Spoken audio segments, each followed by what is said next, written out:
going to allow any party, the three who are interested, to lock you out. I will still listen to you and give you directions once the application is argued. But for today, I'll proceed with the proceedings of today, which is mitigation by the second defendant who is available. And then counsel will respond to your application. When we come back next on a day to give, then I'll tell you whether to argue orally or to do written submissions. Okay. So if you are ready, counsel, can you proceed?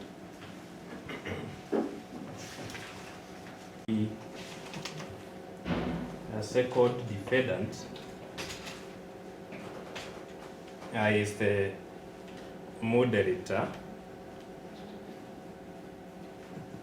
and a spiritual head of the Presbyterian Church of East Africa, in short PCEA. As such, he has no personal interest on the matters he undertakes. As the head of the church, and indeed derives no personal benefit.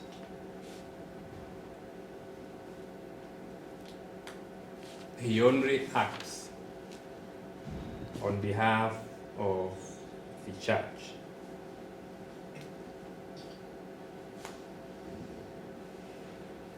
He has served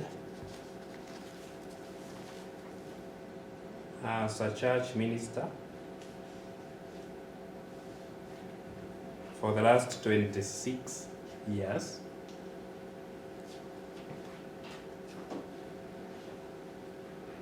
Ministering the gospel to all and giving guidance on spirituality and morality.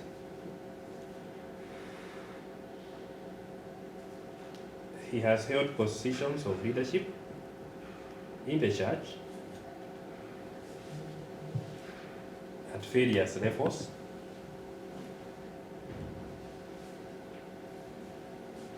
and has never been faced by a similar matter to the one before your leadership. Leadership, the day in question,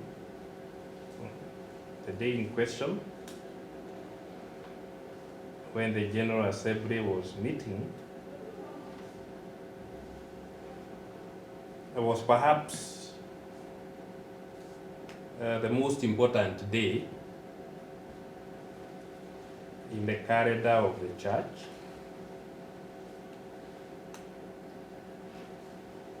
As the General Assembly was beginning its sittings.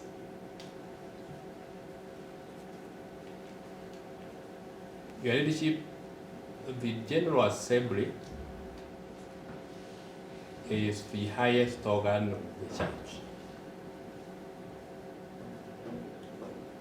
It meets every 3 years. Once every 3 years. Your leadership, this was a special one in that it was the first physical General Assembly in 6 years due to the COVID pandemic.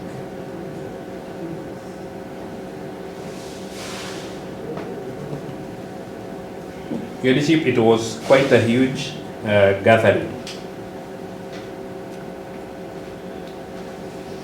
Many dignitaries were present.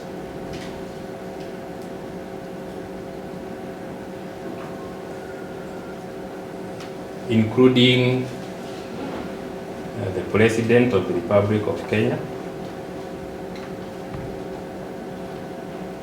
and the Deputy President,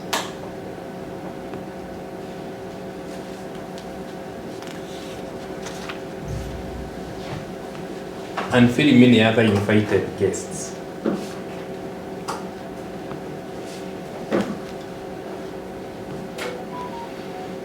It was therefore a very busy day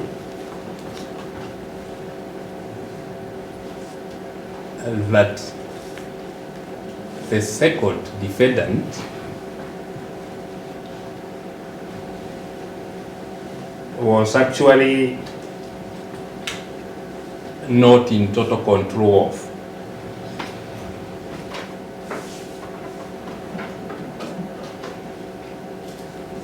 Your Lordship, in this particular sitting of the General Assembly,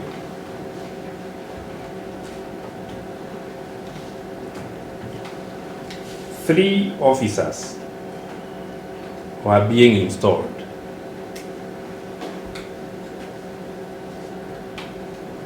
That included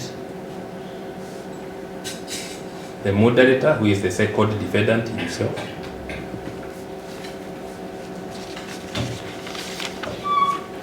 the Deputy Secretary General,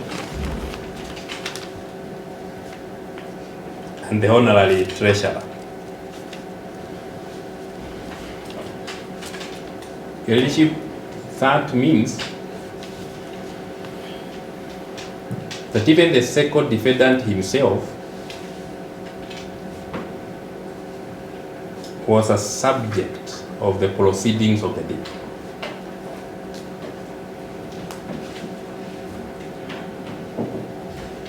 Your Lordship, having said that,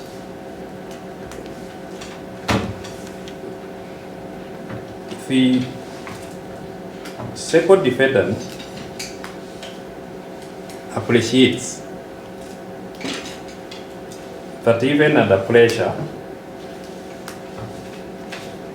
that came with the activities of the day, and with the pressure that came with the activities of the day, he ought to have been more careful.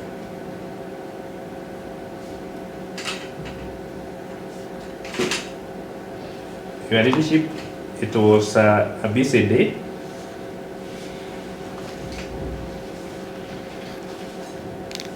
That sobriety may not be easy to maintain, but then the second defendant appreciates the need for care in all activities.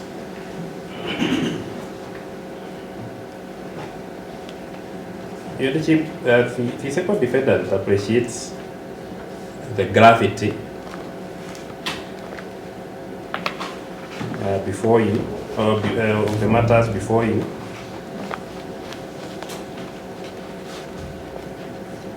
and indeed regrets that his actions have led to this.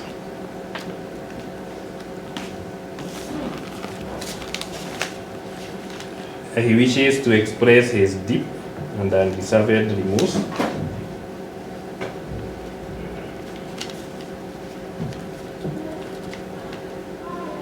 for his role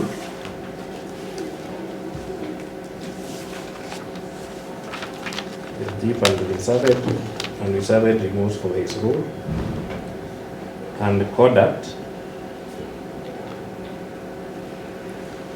that led to the finding of contempt by this honorable court.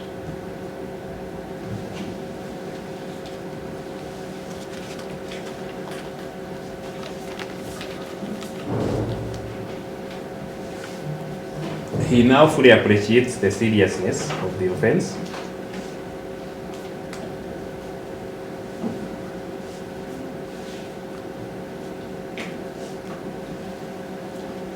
and the importance of upholding the dignity and authority of the court.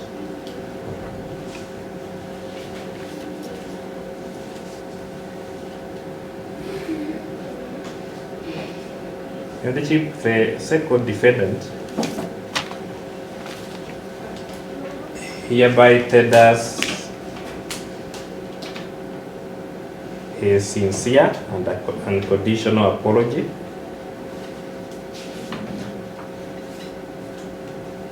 to this Honorable Court for the actions and omissions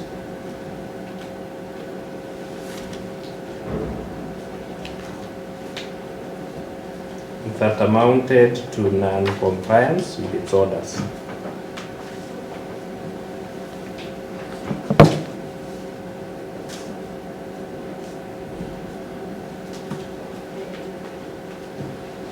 It was never his intention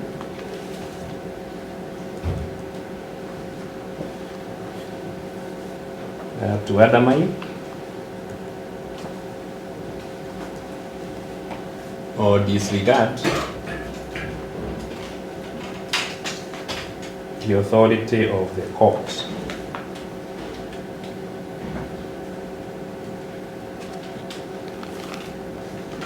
He now fully understands that court orders must be obeyed strictly, promptly, and fully, irrespective of any personal, institutional, or administrative grievances or perceptions that one may hold.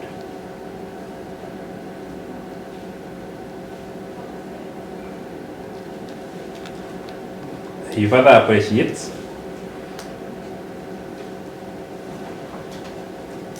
that any dissatisfaction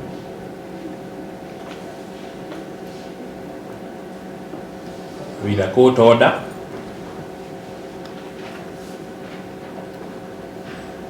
must be addressed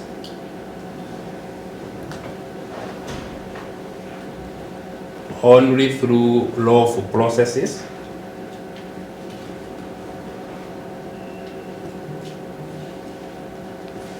such as review or appeal, and not through non-compliance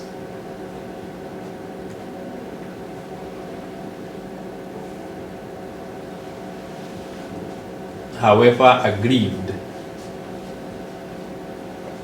or inconvenienced a party may feel.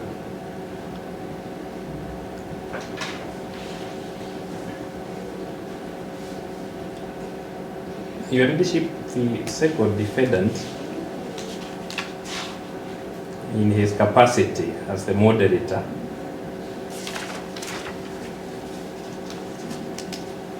of the General Assembly of the PCEA,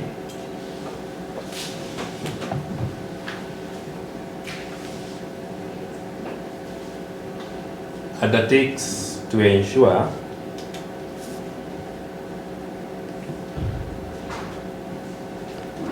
that all court directives are respected and complied with by himself and the entire institution.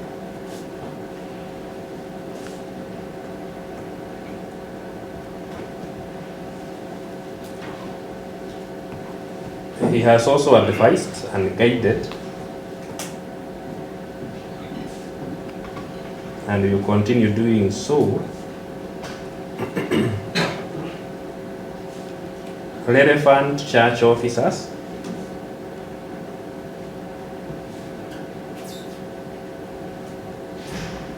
on the need for strict adherence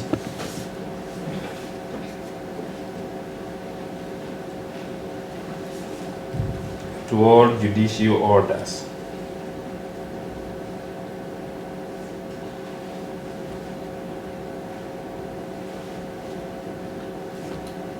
He is actually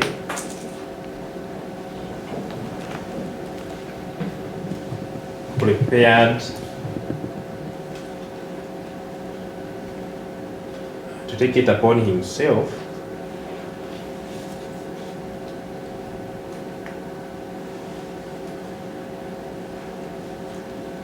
to educate the church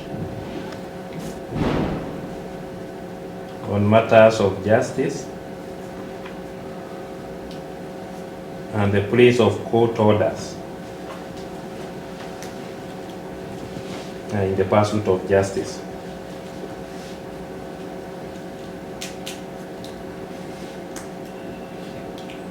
Leadership, the second defendant, Honorary Pleads with this honorable court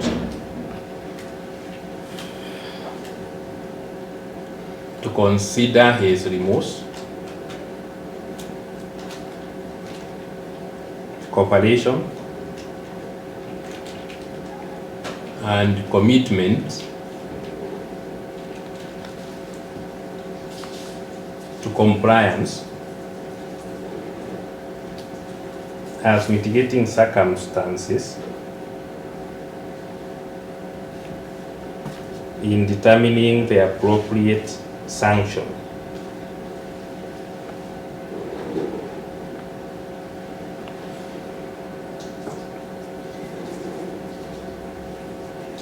The second defendant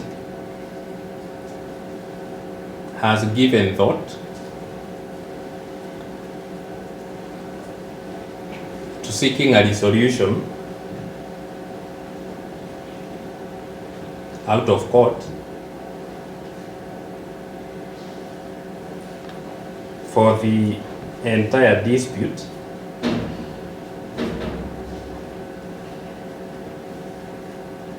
but this has been hindered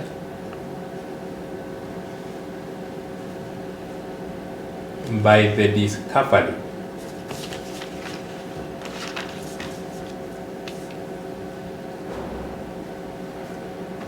that the plaintiff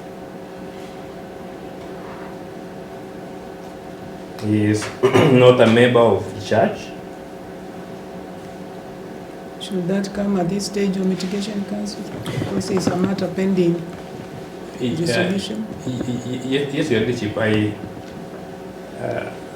The issue, yes, is rightly arising. But what we are trying to explain, Your Lordship, is this. That when he tried, and indeed that is when he discovered, when he tried to see how to resolve this matter, and therefore he had to get to the relevant parish so that to try to resolve, then he found that he can't get this person. That's the point we're making, that he has made attempts. So perhaps, Your Lordship, all we can then say is that he has made the attempts, but then they have been unsuccessful. Yeah. For him, he has been ready to resolve, but then there are no internal mechanisms to use in this case, which he would have willingly used.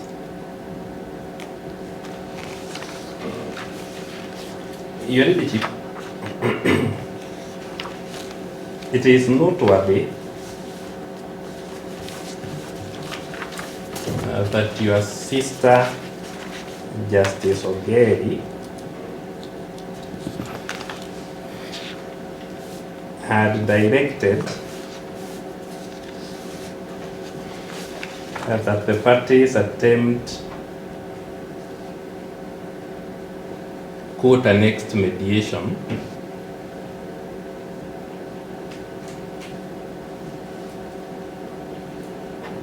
but the plaintiff was not desirous of taking that route,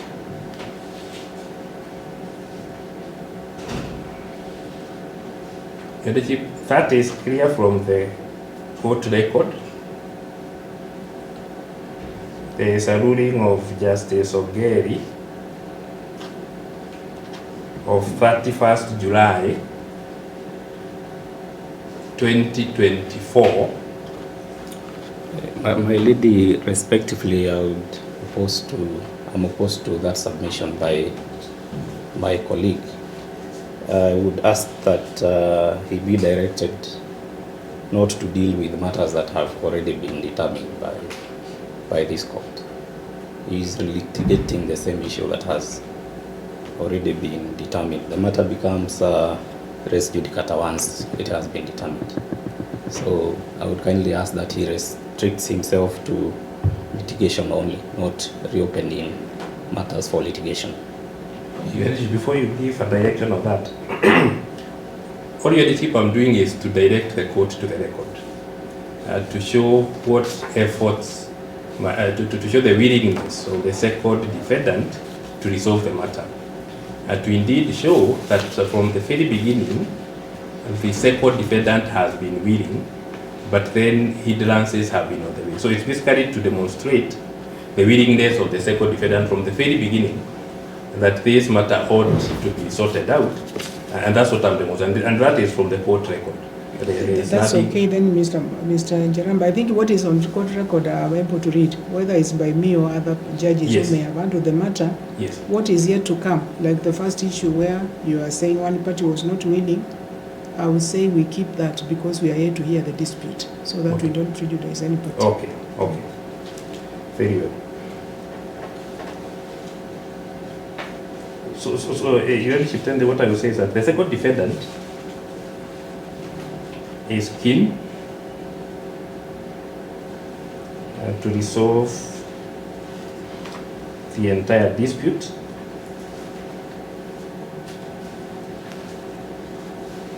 and we will involve the relevant church organs towards that.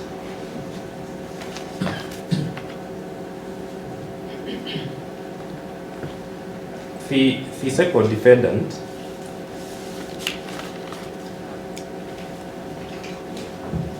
assures this honorable court that going forward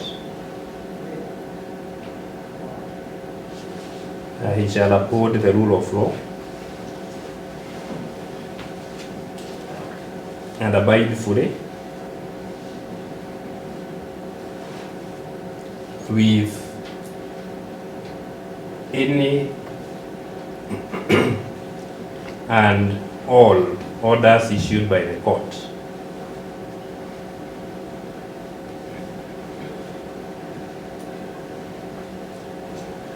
He says this in utmost good faith, with sincere regret for the events that led to these proceedings. Your Lordship, we plead with this honorable court to find that as the spiritual head of the church, the second defendant has already suffered enough and indeed feels punished by the conviction of this court,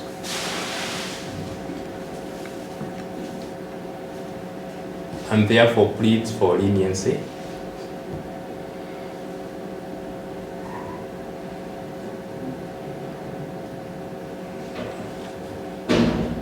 Your Leadership, this has never happened in the history of this church.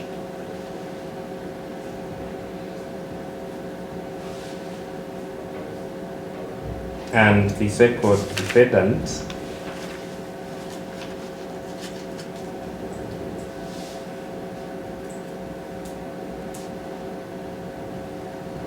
agonizes by the fact that this happened during his term and under his watch.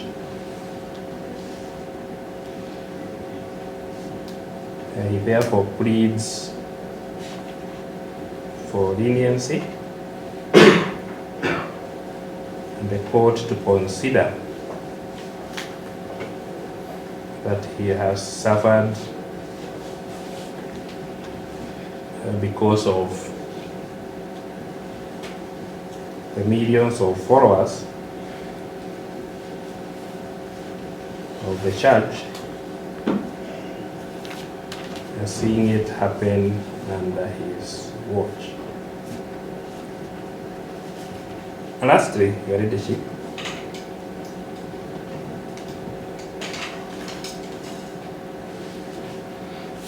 the second defendant is a first offender and has never been in conflict with the law.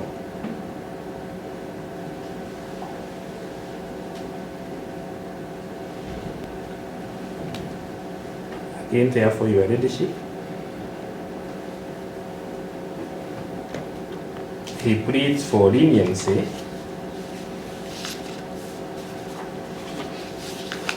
so that he can continue serving the church and serving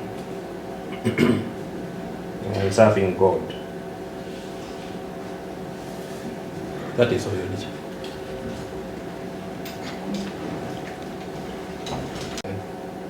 This time, that is 11:30, because he has an ongoing examination. I had shared documentary proof regarding that exam. There's a timetable attached to the letter dated 1st of December. So we were requesting that we can do the mitigation at 2. I think that is where your Or brother there alternate. said he is not Yes. available at 2. So then, for interest of everyone involved, I would have wished that you are mitigating when all of you are there. So, Mr. Njaramba, you said you are not available at 2? Yes, I'm not available at 2. And you are aware, as I pointed out in the morning, this is the last week before the court goes on recess until the new term. Yes. So one of you said 18th, they are not available either. 18th in the course of the week. Yes, I had Is said it that would be yourself the ready. same? Yes. You can't send anyone, given that you've said your piece, so that we can deal with this one before the term closes? I'm putting this across because I need to do one ruling. I don't need to split hairs by giving one ruling for one party and one ruling for the other party. Sure. Now, Your Leadership, what we can do is that because it may require me to prepare, because I may need to clarify something to the court perhaps on that day. Yes. If only I can see what changes I can make, Your Leadership, to my itinerary and be available. Perhaps I'd also my client to be available on the 18th. So, but if can we say a similar time around 12, 11:30 or What is thereabout? is that a On Thursday? 18th. Is 18th is Thursday? It's a Thursday. Thursday. Yeah, so if we do Would, around the same time, around the same make time. arrangements to be available. Would 18th, I'm addressing the other your brothers there, at 12 noon, okay, for everyone? So that I can see how to juggle my diary for that. Yes, my lady, 18th on the suggested time, it is convenient for me.